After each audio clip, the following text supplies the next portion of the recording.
Vous avez dû l'entendre, récemment beaucoup de médias et d'experts en économie parlent de crise et de récession et disent même que des jours très sombres sont à venir. Mais qui est responsable de cette récession? Que faut-il savoir concernant cette crise? Combien de temps va-t-elle durer? Et comment y préparer votre entreprise? Quelles sont les opportunités qui peuvent en découler? Je réponds à toutes ces questions dans cette vidéo.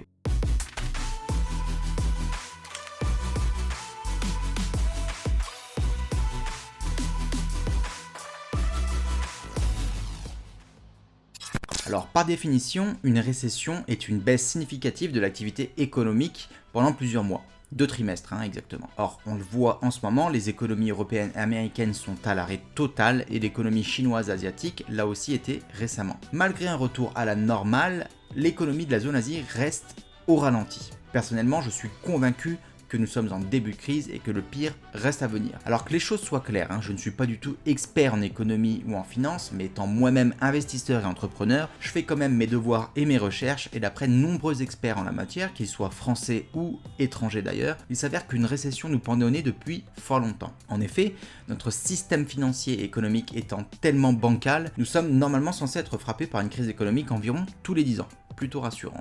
Or, depuis 2008, qui est la dernière crise économique et financière majeure, eh bien, il n'y a pas eu de crise. Cependant, une crise nous pendait au nez depuis quelques années déjà, et ça, les banques centrales et les gouvernements l'ont bien senti. Pour retarder au maximum l'échéance de cette crise, ces derniers ont imprimé beaucoup d'argent pour sauver les banques et les grosses entreprises, et ont baissé les taux d'intérêt. À ça, quand il faut trouver de l'argent pour sauver les banques, là, il n'y a pas de problème. On constate d'ailleurs depuis 2019 une stagnation de l'économie, voire même une régression dans certaines zones. Donc, pour que les choses soient bien claires, je tiens à préciser que le Covid-19 ou coronavirus n'est en rien responsable de cette crise économique, mais uniquement l'élément déclencheur et catalyseur de cette crise. Cependant, il sert de bonne excuse pour de nombreux médias et gouvernements. Ça tombe bien.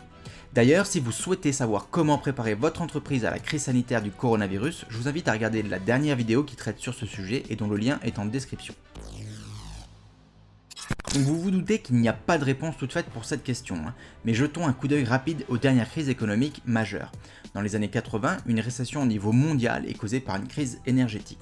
Dans les années 90, une autre récession mondiale est causée par une crise pétrolière et la fin de la guerre froide. Dans les années 2000, une récession est causée par une baisse d'activité et une hausse du chômage, ainsi que par la fameuse dot-com bubble ou la bulle d'internet. Et enfin, en 2008, qui est la dernière crise en date et qui a été causée par une crise bancaire et financière, la fameuse crise des subprimes. Si on analyse la durée de ces différentes crises économiques, on peut dire qu'un retour à la normale s'est fait au bout d'environ 2-3 ans. Bien sûr, cela dépend des pays et des secteurs d'activité, mais grosso modo, on en a minimum pour 12 ou 18 mois. Bref, il vaut mieux donc vous y préparer et prendre en compte cette crise dans votre stratégie.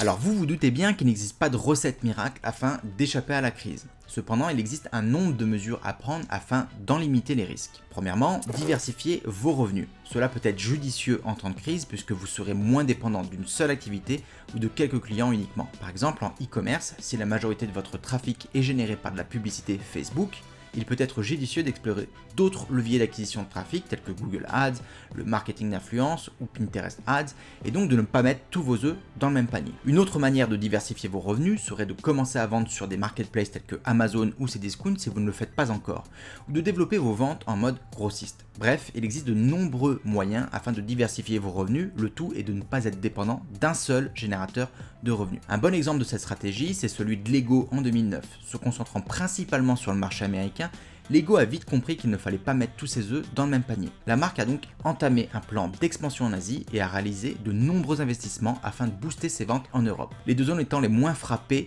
par la crise de 2008. Résultat, en 2009, le profit de Lego a augmenté de 63%.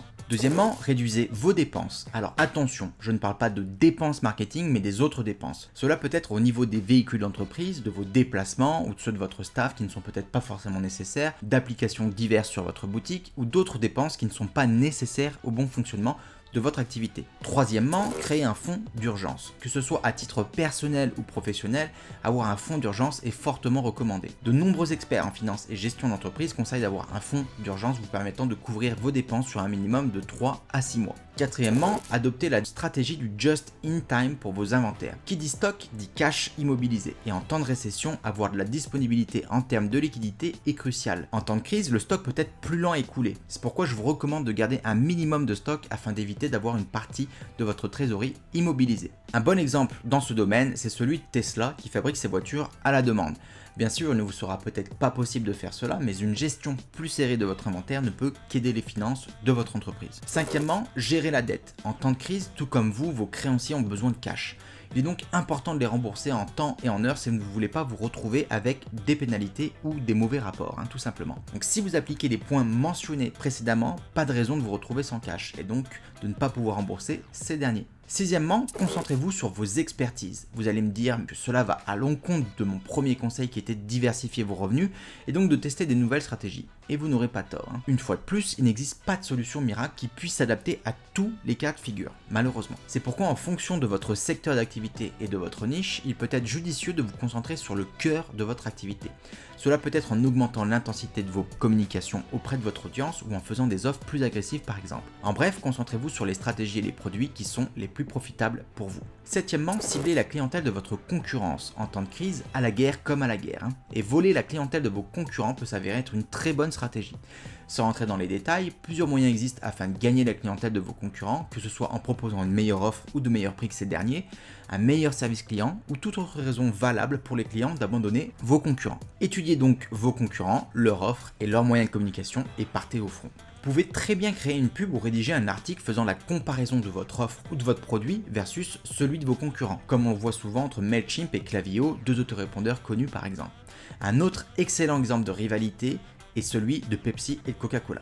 Personnellement, moi j'adore. Huitièmement, exploitez au maximum votre fichier client. Acquérir un nouveau client coûte 3 fois plus cher que d'en conserver un. On ne le répétera jamais assez, mais votre fichier client, c'est une mine d'or. Exploitez-le au maximum par le biais d'email marketing, de campagnes pub très ciblées, l'occasion de faire de l'upselling ou du cross-selling par exemple, et de générer des audiences similaires pour la publicité Facebook et Pinterest. Un autre moyen d'exploiter votre fichier client est de l'échanger avec celui d'une autre entreprise dans une niche similaire à la vôtre, mais n'étant pas votre concurrent direct. Sous condition, cela respecte la vie privée de vos clients bien sûr.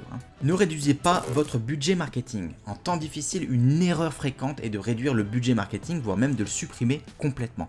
Nombreuses sont les entreprises qui voient le marketing comme une dépense ou un coût, alors qu'en réalité le marketing c'est un investissement pour votre marque et vos ventes. En temps de crise, vos clients potentiels sont aussi à la recherche d'alternatives moins onéreuses ou de bons plans. C'est justement l'occasion de jouer sur cet aspect-là. Le meilleur exemple de cette stratégie, ce sont les supermarchés qui souvent redoublent d'efforts et d'offres promotionnelles afin d'attirer les acheteurs dans leurs magasins. Car si vous y allez pour acheter un pack de coca à 2 € moins cher que chez le concurrent, il y a de fortes chances pour que vous y fassiez le reste de vos courses. L'humour est aussi une arme redoutable en marketing et permet de dédramatiser une situation et de marquer les esprits. Voici un exemple que j'aime beaucoup, c'est celui de Volkswagen qui surfe souvent sur l'actualité dans ses pubs. Je vous laisse savourer la pub. 400 000 à 15,5. Eh oui, j'entends, c'est bien, continue, c'est très bien ce que tu fais, continue. Dis non aux investissements hasardeux. Oui, voilà. Expulse ces démons qui te poussent à spéculer à tort et à travers. C'est prime. C'est prime. Dollars. Pognon, pognon, pognon, pognon, fric. C'est sur la voie de la guérison, là. On est fiers de toi, Jean-Pierre. L'autre candidat, Charles. Hein? Allez, Charles. Alex.